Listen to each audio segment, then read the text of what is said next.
Eu era uma criança que gostava muito de música, de dança, eu queria ser artista. E aí eu comecei a fazer testes, até que passei num teste para um grupo musical que chamava Patotinha. Já na Patotinha eu tive o primeiro contato com o Silvio Santos e comecei a me profissionalizar. Na Globo, fiz o Masked, eu sou âncora do Saia Justa, mas estava morrendo de saudade de voltar para o meu auditório. Agora, começa uma nova jornada, um novo capítulo da minha carreira depois de ter passado pelo SBT, pela Record. Agora eu chego na TV Globo aos domingos. Quando me deram a notícia de que ele teria esse guarda-chuva da família brasileira, eu preciso te dizer que eu chorei de emoção. Eu sempre trabalhei para a família, eu trabalhava para as crianças cresceram, a gente amadureceu em frente às câmeras. Esse programa tem muito a minha cara nesse lugar. Em agosto eu completo 36 anos de carreira. Se eu não tivesse verdade, eu acho que isso já teria aparecido em algum momento da minha carreira, porque o tempo mostra quem são as pessoas, o que a gente veio fazer, o nosso propósito. Então acho que eu estou no lugar certo.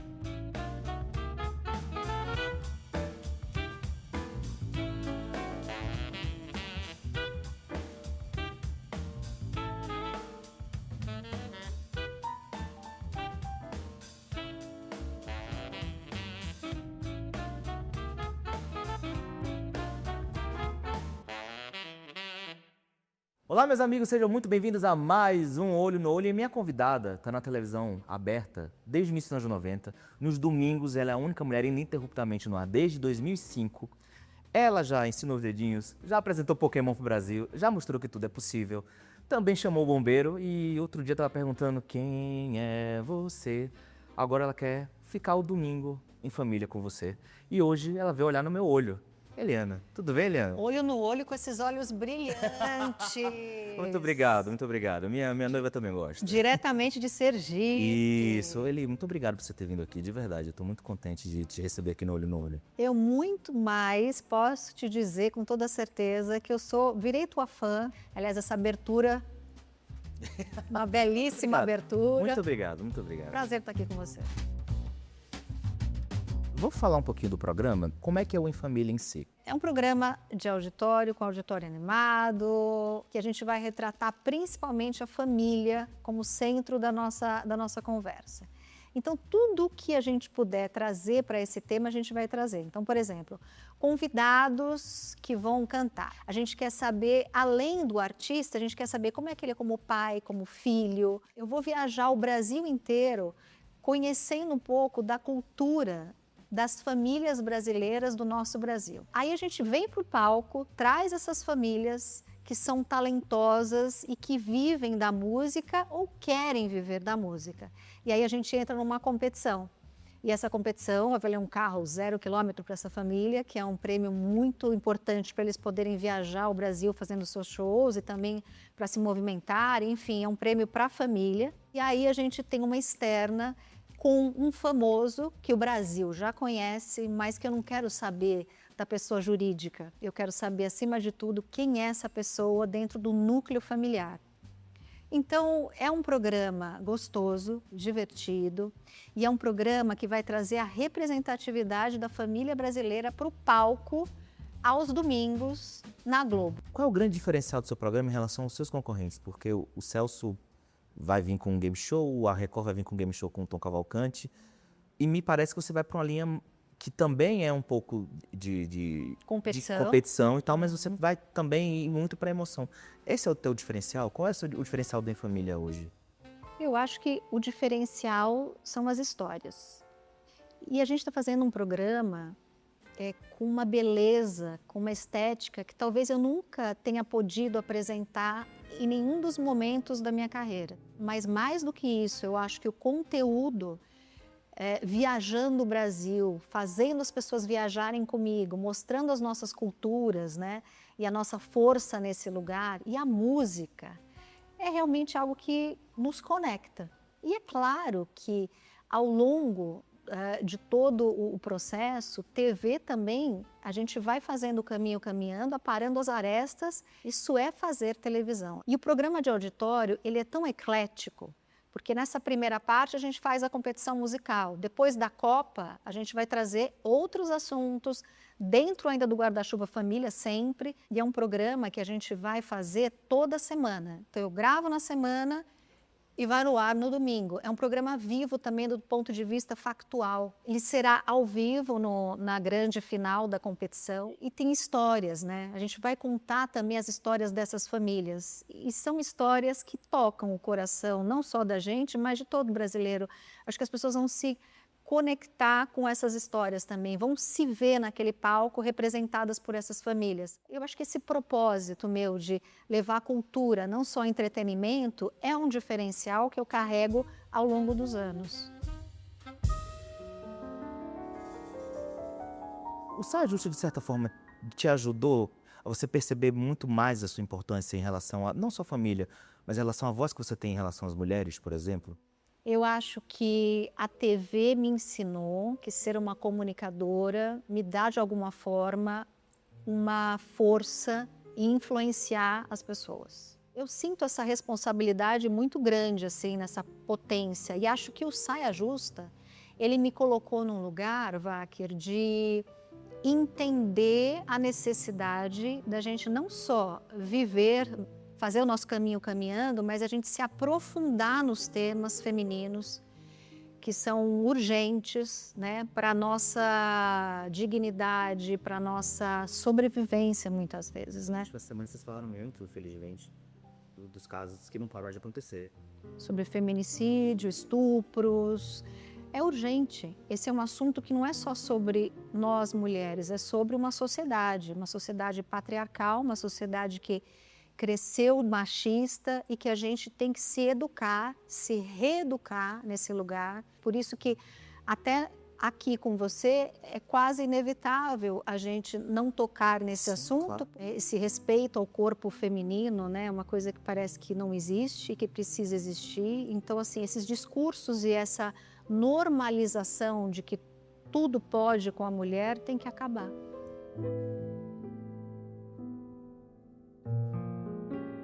Eliana, eu queria muito que você falasse do teu início. Você é uma pessoa que veio lá de baixo. Como é que você teve a certeza que era a televisão que você queria? Eu não sabia o que exatamente eu queria fazer neste ramo artístico, mas eu sabia que eu já era artista. Eu venho de uma família muito humilde, meu pai zelador, minha mãe empregada doméstica. E meu pai, ele escolheu um bairro muito nobre de São Paulo, que se chama Jardim Paulista, para trabalhar.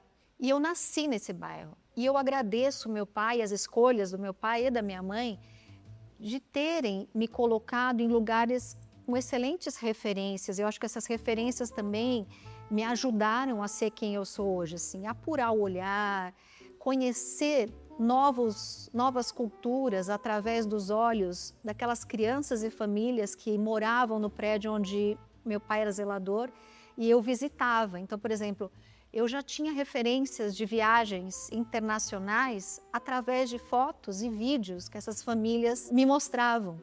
Então eu sonhava grande nesse lugar e pensava, um dia eu vou chegar lá.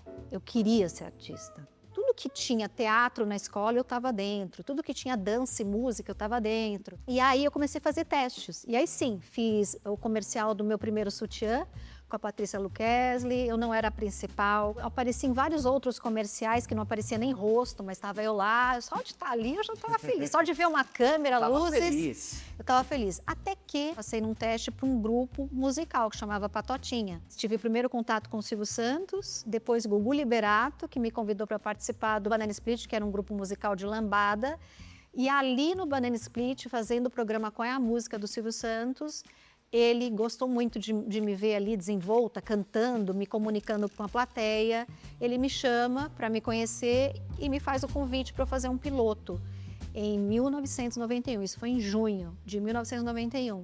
Em agosto de 1991 eu estava estreando. Aí o Festolândia, ele tinha tudo que você pode imaginar de um programa grandão já. E uma novata apresentando. E aí havia cortes, assim, obviamente as empresas grandes todo ano tem um cortezinho que é delicado para quem trabalha. E aí ele falou assim, não tem nada a ver com você, mas eu vou precisar cortar algumas coisas e o seu programa vai junto. Mas aí eu não fui para casa. Eu encontrei com o Silvio no meio dos corredores, assim, naquele tumulto de que eu não ia ter mais o programa e pedi, pelo amor de Deus, para ele me deixar. E ele falou assim, mas o que você gostaria de fazer? Eu falei, o que tem para fazer aqui agora? Ele falou assim, apresentar desenho. Eu falei, então eu topo. Aí ele parou, falou, você apresenta, porque acho que na cabeça dele ele pensou, eu estou dando uma estrutura gigantesca para ela. Ela não vai querer ficar sentada num banquinho, num plano americano, num chroma key, apresentando desenho, ela não vai querer. Só que aí eu acho que vem a criação de uma vida humilde, que às vezes a gente entende que precisa dar alguns passos para trás para dar outros para frente. E foi aí que eu sentei no banquinho e comecei a apresentar desenhos, que daí veio a música dos dedinhos, porque enquanto os outros programas infantis tinham estrutura, né, de bailarinos e cenário e tudo, eu só tinha a minha simpatia aqui e as minhas mãos. Então, tudo que eu me comunicava era através das mãos. As coreografias que eu fazia era com as mãos. Então, eu estou fazendo aqui a coreografia do trenzinho. Piuí, piuí, piuí, coloca a mão no meu ombro. Eu fazia assim. E aí eu comecei a trabalhar isso com as mãos, e aí veio a música dos dedinhos, que estourou, que explodiu. E eu fiquei sabendo depois de um ano, mais ou menos, de lançamento da música, que essa música era usada para crianças que precisavam desenvolver coordenação motora. Neste momento, quando eu ouvi isso, aquele dia caiu minha ficha. Eu tenho um propósito aí. O segundo disco também, eu pensei, não adianta só entreter, tem que ter um lado educativo. Aí vieram as músicas Come que a Mamãe Fica Contente, e assim foi indo. Músicas educativas que incentivavam bons costumes, e aí foram 16 CDs ao longo, disco de platina. E aí você fez a transição para adolescente, fazendo Eliana, que era um game show. Isso. E aí você vai pro domingo com Tudo é Possível. Você fez essa transição pensada quando você foi pra Record? Eu não fiz essa transição pensada. O que eu fiz foi me adaptar a um novo momento do mercado. Porque entrou uma lei em vigor que os programas infantis não podiam fazer mais anúncios de nada. E eu sabia que em algum momento o meu programa ia ser extinto por conta desse novo modelo de negócio. Então, lá fui eu conversar com a direção da casa, que se realmente o programa fosse extinto, que, por favor, para eles me darem uma chance de eu falar para o público adulto. Então, foi feito um piloto. A Record, muito sabiamente, colocou em pesquisa qualitativa e quantitativa do que as pessoas acharam daquele programa. Foi unânime. Domingo. A gente estava fazendo um programa, na nossa cabeça, com uma cara da noite. Só que como eu já tinha um caminho traçado com o público muito solar, das manhãs, do final de semana, do final de tarde, a família me via nesse lugar. Um programa divertido aos domingos. E aí, começam a pensar na grade e tudo e tal, mas a Record não tinha um programa de auditório naquela ocasião aos domingos. Tinham muitos filmes e tudo. Tinha o Domingo Espetacular, que tinha estreado um ano e um pouquinho antes. Isso, não tinha. E falaram assim, bom, então vamos lançar aí um programa, tal. Minha concorrência, Wacker, eram só os grandes apresentadores de domingo, de auditório. Homens. Silvio Santos, Gugu Liberato, Fausto Silva e eu lá. Eu acho que eu fui feminista antes de saber o que era ser feminista, que é lutar pelo nosso espaço. Lutar não é a palavra, mas assim, conquistar o nosso espaço. Nos primeiros meses, algumas pessoas não acreditavam muito que ia dar certo, sabe? Eu me lembro disso, assim, bastidores, conversas e tal. E aí, só que o público abraçou. Aí, 11 anos depois, toca meu telefone, era o Silvio Santos. Ele me chamou para eu dividir os domingos com ele no SBT. Uma coisa bonita. Depois disso, você ficou lá um tempão. E fiquei 15 anos. Você falou das suas outras passagens por outras emissoras. Todo mundo com quem eu falei mais próximo, porque eu falei, vou entrevistar a Eliana e tal. Pergunta pra ela por que ela saiu do SBT, por que ela foi pra Globo, eu vou ter que fazer essa pergunta. Por que você decidiu fazer essa troca? De certa forma chocante, porque você era um rosto, um dos 3 principais rostos de uma outra emissora, você saiu da sua zona de conforto. Eu super entendo essa sensação saudosista, porque eu acho que tudo que eu fiz no SBT foi muito bem feito. Assim como tudo que eu fiz, modéstia à parte, na Record também foi bem feito. Então acho que é uma saudade daquilo que foi bom, sabe? E eu respeito muito esse lugar, eu respeito muito quando as pessoas me perguntam por que você deixou? Eu não deixei, na verdade eu vim para ampliar a minha comunicação. Eu carrego comigo todo o meu DNA, tudo que eu fiz, mas eu super compreendo essa sensação de que, poxa, era tão legal. E isso me deixa feliz e satisfeita do ponto de vista profissional, de uma entrega que eu fiz com muito carinho, com muito respeito, com muito amor ao ofício e ao meu público. E isso não vai mudar. Só vem e vem curtir, porque eu tô tão à vontade em cena, nesse meu palco, nessa nova casa, que as pessoas vão sentir.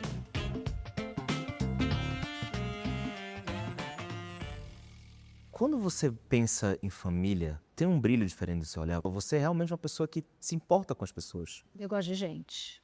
Eu gosto de gente. Sobretudo, eu acho que essa minha paixão por gente veio mesmo começando no berço onde eu nasci. Meus avós nordestinos, no Agreste, no sertão. A família da minha mãe, idem. E a minha criação foi muito essa, assim.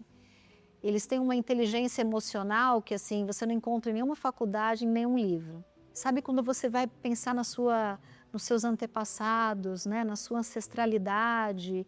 Isso tudo já me emociona, me comove, me coloca num lugar de alerta em querer saber da minha história, da minha vida. Então começa aí. Quando eu me deparo com programas que me colocam pessoas incríveis, que eu posso trocar experiências e entender um pouco como é a vida dessa pessoa, eu acho que é uma riqueza muito grande a gente ouvir histórias e aprender com essas histórias. Eu amo também aprender através dos livros da educação, a educação salva, mas eu aprendi muito também por essa educação visceral, sabe, que a vida dá, que o dia a dia dá. Eu entendo os meus privilégios como uma mulher branca, que teve oportunidades nos jardins e tudo, mesmo filha de zelador. Mas eu amo gente, eu amo a diversidade, eu amo a pluralidade, eu amo conversar com as pessoas, olho no olho, como a gente está aqui. Para mim é muito confortável esse olho no olho. Tem algumas pessoas que não conseguem olhar no olho. E isso para mim faz toda a diferença, entendeu? O teu programa, quando eu vi o teu programa no digital e comecei a te acompanhar, eu falei, nó, esse programa é minha cara também. Olho no olho, porque é gostoso. Eu acho que você se realmente se conecta. Então, assim, não tem problema nenhum em estar no olho com você, cara a cara. Isso é um bom olho no olho, eu acho. Foi um ótimo olho no olho, Eli. Muito obrigado. Acabou? Acabou. Não. 1 hora gravando. Quero mais. Muito obrigado a você que assistiu mais uma edição do Olho no Olho. Eu volto na próxima edição. Muito obrigado, valeu, foi um bom Inter. Tchau, tchau.